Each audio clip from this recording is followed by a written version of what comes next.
நான் எல்லாம் நான். நீங்க தென்காசிக்கு போயிருப்பீங்க. தென்காசியிலே காசி விஸ்வநாதர் ஆலயம். அந்த காசி விஸ்வநாதர் ஆலயத்தை கட்டி முடித்தவன் பராக்கிரம பாண்டியன். இந்த பராக்கிரம பாண்டியன் கோவிலை கட்டி முடித்தான். வலது பக்கத்திலே ஒரு கல்வெட்டு எழுதப்பட்டிருக்கிறது. அந்த கல்வெட்டிலே என்ன எழுதப்பட்டிருக்கிறது என்று சொன்னால், காசி விஸ்வநாதர் ஆலயம் கட்டி முடிக்கப்பட்டது.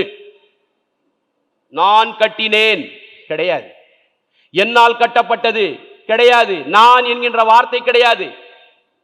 என்ன எழுதுனா, காசி விஸ்வநாதர் ஆலயம் கட்டி முடிக்கப்பட்டது.